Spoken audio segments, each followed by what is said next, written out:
graduated from Brown and was active with the ACT Up, it's hard to say, in New York City in the late 80s before moving to a rural queer community in Tennessee to focus on healing himself and the planet. Over the next decade, he wrote 2 books that became manifestos and how-to manuals for a generation of underground food activists, as a New Yorker profile deemed them. Wild Fermentation, The Flavor, Nutrition, and Craft of Live Culture Foods, and The Revolution Will Not Be Microwaved. I wanted to hold up these books because, unfortunately, because of a little mishap with the bookstore, we don't have either of them for sale. We have the zine version of Wild Fermentation. This is a fabulous book. If you don't have it, you should buy it. That can be bought at Sandor's website, which is wildfermentation.com. So if you're interested in these 2 books, go ahead and buy them on his website, wildfermentation.com. And I'm very, very sorry about the misunderstanding. Sandor Katz, he has taught hundreds of workshops and lectured across North America. His new book, The Art of Fermentation, which we do have in the bookstore, and Ari, could you hold that up? A beautiful orange cover, thank you. Will become the definitive work in this field. After being out for only 4 or 5 months, the book is already in its 3rd printing. Is that true? Am I outdated? 4th printing. Okay, this is big stuff. Terry Gross devoted 2 episodes of Fresh Air to the book. Most of us would be excited if we just had 1 episode, or maybe even just talk to Terry Gross on the street. 2 episodes of Fresh Air to the book, and it was on the New York Times bestseller list for 2 weeks. Press coverage of his book has extended to every major food magazine and urban newspaper. Not bad for a country boy. I'm very, very pleased to welcome, with thanks to our co-sponsors, the Robert D. Clark Honors College, the Oregon Humanities Center, and the U of O Food Studies Program Initiative, to welcome Sandor Katz to the University of Oregon. Okay, well, this is a huge crowd.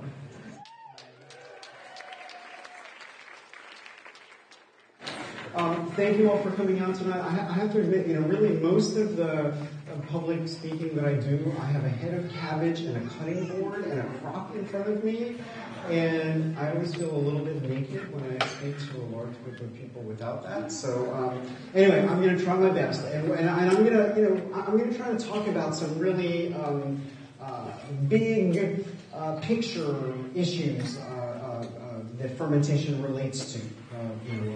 Evolution, culture, and community. But I'm going to, even though the themes are big, I'm going to try to keep my remarks relatively short, so that we have time for questions and answers. Because definitely for me that's the most interesting aspect of getting to speak with groups of people. And if I've learned one thing from 10 years of teaching people about fermentation, is that people have a lot of questions. Okay, so chances are almost everyone in this room has had some kind of fermented food or beverage already today. These foods are so ubiquitous. One scholar of fermentation actually came to the conclusion that 1/3 of all food that human beings put into our mouths has already been transformed by microorganisms before we eat it. So let's just do a little survey. Okay, so like if you had coffee, okay, great. If you had bread, and then keep your hands up, okay, we'll see what the cumulative, okay. And how about if you had some cheese? Beer or wine, salami, mustard, ketchup, mayonnaise, hot sauce, any kind of a condiment that involved vinegar. Okay, so we've got most people already, and we haven't even gotten to any of the more esoteric ferments or exotic ferments. So it's not a random phenomenon that. Cultural traditions all around the world, make use of fermentation. And, let me just acknowledge at the outset that, I do not have encyclopedic knowledge of every culinary tradition that exists around this world. But I have spent, the almost 20 years since I became obsessed with fermentation, trying to find a counterexample, trying to find an example of culinary tradition that does not incorporate any realm of fermentation. And I haven't been able to find any, and I actually don't believe that it's possible that it could exist. Certainly if you want to be a hunter-gatherer, if you want to spend every day procuring the food resources to get you through that day, it would be possible to live your life without eating any fermented foods. But, once you get involved in, harvesting, some kind of a food today in order to eat it tomorrow or next week or next month or next year, you're dealing with the dynamics of the microorganisms that exist on those foods. And, this is why fermentation is found throughout the world. It's because all of the, plants and animals that constitute our food are covered with microorganisms. And so, either those microorganisms are going to decompose the food into something that we would regard as, rotten or spoiled and, toss into the compost, or else we're going to have to sort of, direct, how those organisms go. So, every form of life is covered with microorganisms. The emerging consensus, in evolutionary biologists is that all life is descended from bacteria. And the corollary to that is that no form of life ever lives without bacteria.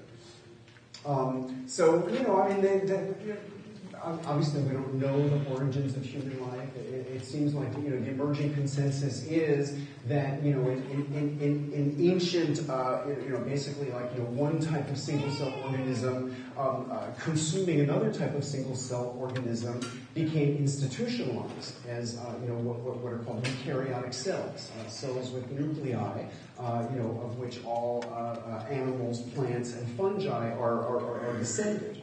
In the case of our human bodies, biologists came to the conclusion about a decade ago that the cells that we each possess that reflect our own unique individual DNA code are outnumbered 10 to 1 by bacteria that we're host to.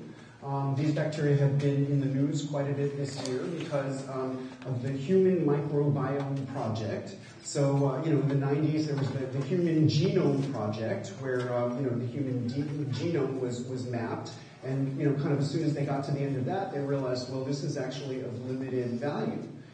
Because, these cells are outnumbered 10 to 1 by these other organisms, which actually, have important functional roles in our bodies. So, it took another 15 years to, decode the human microbiome, the genome of, this very elaborate community of microorganisms that exists, within and upon each of our bodies. And, even though we all have been indoctrinated into this sort of, ideology that bacteria are our enemies and that, our lives would be better if we could eradicate them all, we are utterly dependent upon them for our existence and functionality. Human beings could not reproduce without bacteria in our bodies. Human beings could not digest the most of the foods that we eat without bacteria in our bodies. They need nutrients without them.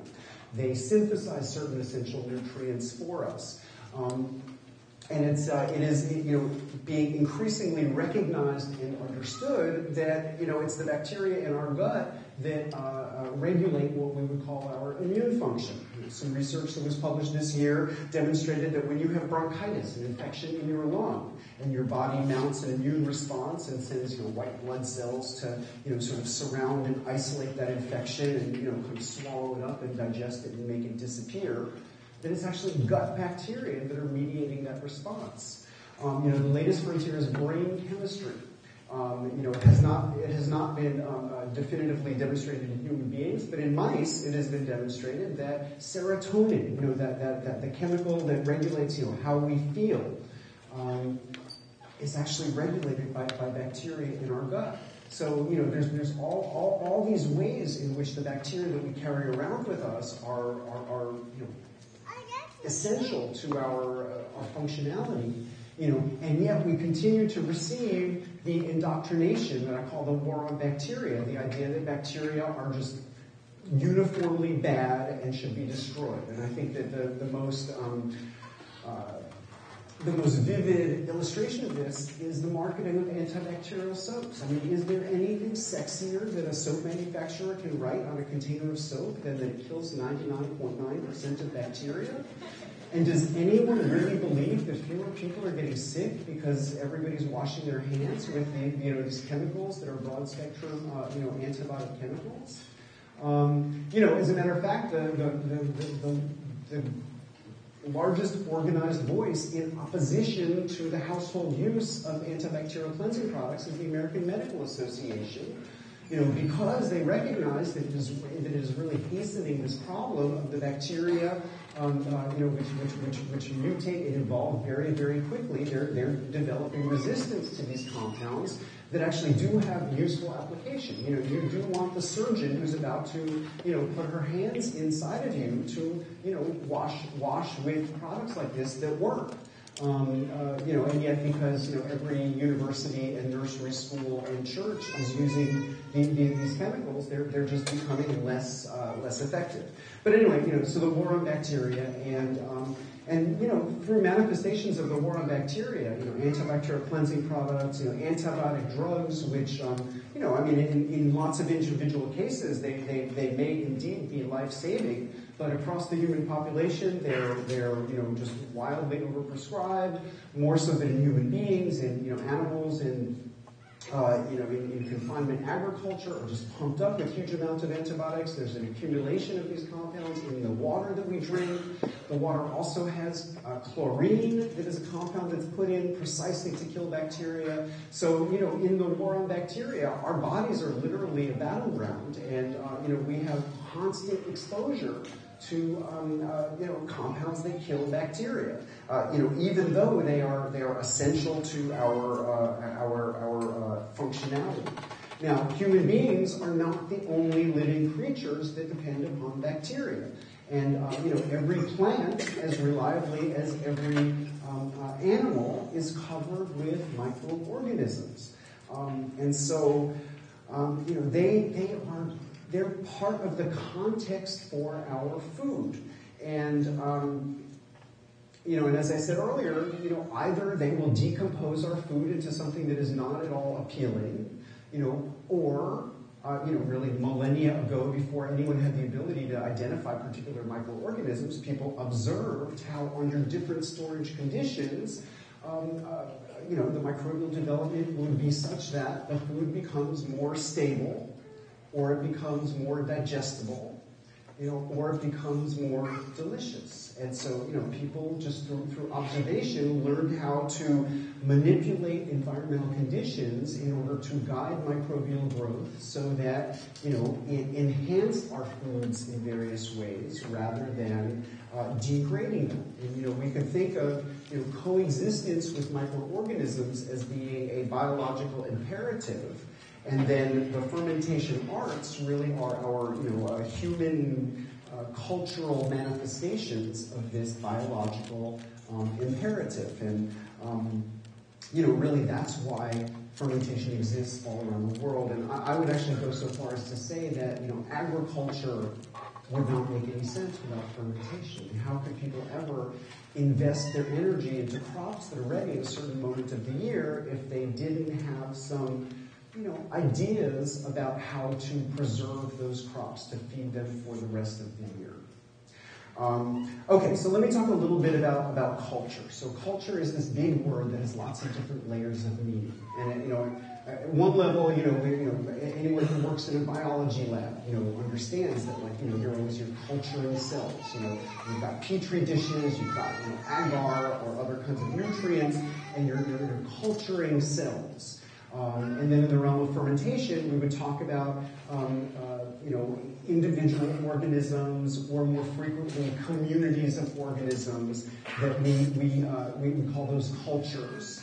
And when we introduce them into what we're trying to ferment, we say that we're culturing the food. So, for instance, yogurt would be a classic example of a cultured food. where you need to, the way you do it is you introduce a little bit of the previous batch of yogurt into the new milk. But what you're really doing is, adding the cultures, the community of bacteria that are going to transform the milk into yogurt.